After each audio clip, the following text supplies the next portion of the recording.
নমস্কার বন্ধুরা, আপনাদের সবাইকে স্বাগত জানিয়ে চলে এসেছি আজও রায় কিচেন রুমে একটা নতুন রেসিপি নিয়ে। আজকের রেসিপি হলো ব্রেকফাস্ট রেসিপি। বাচ্চাদের টিফিনেও দিয়ে দিতে পারেন আর খেতেও খুব সুস্বাদু হয়। দেখুন, ব্রেকফাস্ট টিফিনের জন্য নিয়ে নিচ্ছি 1 কাপ সুজি আর নিয়ে নেব 1 কাপ ময়দা। দুটোর পরিমাণ একই সমান হতে হবে। নিয়ে নিচ্ছি স্বাদ মতো নুন আর চিলি ফ্লেক্স। আপনারা চাইলে লঙ্কা গুঁড়ো দিতে পারেন, আমি চিলি ফ্লেক্স দিলাম। এখানে ভালো করে শুকনো উপকরণগুলো মিশিয়ে তারপর দিয়ে দিচ্ছি সাদা তেল 2 চামচ পরিমাণ, দিয়ে ভালো করে মেখে নেব। এবার মাখাটা ভালো করে হয়ে গেলে 2 চামচ পরিমাণ শুকনো গুঁড়োটাকে আলাদা করে রেখে দিচ্ছি, ব্যাটার বানাবো। এখানে এই উপকরণগুলিকে এবার অল্প জল দিয়ে মেখে নেব। এভাবে নরম করে মাখতে হবে, নইলে এগুলো সুজিটা ফুলে গেলে শক্ত হয়ে যাবে। তাই আমি একদম নরম করে মেখে নিয়েছি। সুজিটা ফুলে যাওয়ার পর একদম ঠিকঠাক হয়ে যাবে। মেখে 10 মিনিটের জন্য সাইডে রেখে দিলাম। এবার শুকনো উপকরণের সঙ্গে ধনেপাতা কুচি আর কালো জিরে মিশিয়ে নিচ্ছি। মেশানো হয়ে গেলে জল দিয়ে পাতলা করে গুলে নেব। অবশ্যই পাতলা করে গুলতে হবে, নইলে ময়দাটা আর সুজিটা ফুলে পরে একদম ভারী হয়ে যাবে। এদিকে একটা সেদ্ধ করা আলু আগে থেকে সেদ্ধ করে রেখে দিয়েছিলাম, আলুটাকে গ্রেটারে গ্রেট করে নিয়েছি। আলুটার উপরে দিয়ে দিচ্ছি চিলি ফ্লেক্স আর ভেজে রাখা গোটা জিরে গোটা ধনে গুঁড়ো করে রেখেছিলাম, সেটা দিয়ে দিলাম। দিয়ে দিচ্ছি চাট মশলা।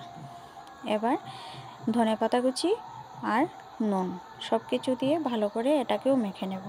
এবার আলুটাকে আমি ভালো করে মেখে নিলাম। মেখে নিয়ে 10 মিনিট আগে যে ঢাকা দিয়ে রেখে দিয়েছিলাম ডোটা, এবার ডোটাকে বেলে নেব। ডোটাকে অবশ্যই ভালো করে ডলে নিয়ে আবার বেলতে হবে। এই যে দেখুন, অনেকটা শক্ত হয়ে গেছে। ডোটাকে এবার আমি ভালো করে ডলে নেব। ডলে ডলে তারপর শুকনো ময়দার গুঁড়ো ছিটিয়ে তারপর এটাকে বেলতে হবে। অবশ্যই করে শুকনো ময়দার গুঁড়ো ছিটিয়ে এটাকে ভালো করে, খুব বেশি ভারী রাখবেন না, মোটামুটি রুটির মতো পাতলা করে বেলে নিয়ে তারপর আলু মাখাটা এটার মধ্যে পুরোটাই ছড়িয়ে দেবেন। আলু মাখাটা পুরোটাই আমি ছড়িয়ে দিয়ে তারপরে এবার এটাকে রোল করে নেব। খুব ভালো করে রোলটা করে নিতে হবে যাতে ভেতরে কোনো হাওয়া না থাকে।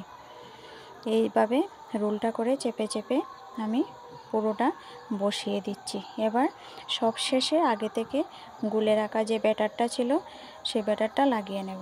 এর আগে এই ধারগুলো বদ্ধ করে দিতে হবে। এই ধারগুলোকে বদ্ধ করে দিলে তেলে ছাড়ার পর আর খুলে আসবে না।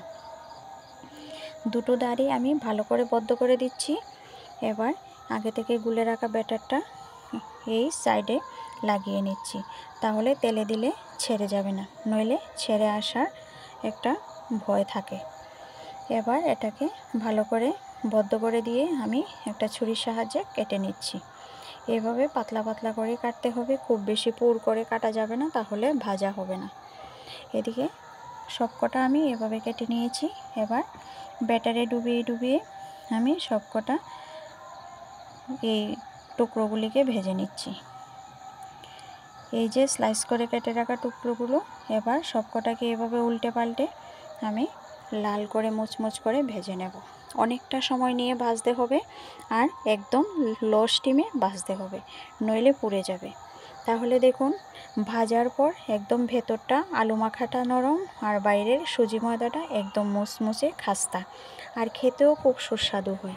বাচ্চা থেকে বয়স্করা সবাই খেতে ভালোবাসে এই টিফিনটা। এভাবে একদিন বানিয়ে খেয়ে দেখবেন, যদি ভালো লাগে কমেন্ট করে জানাবেন। তাহলে আজকের মতো এখানেই বিদায় নিচ্ছি। দেখা হচ্ছে কাল অন্য কোনো রেসিপিতে।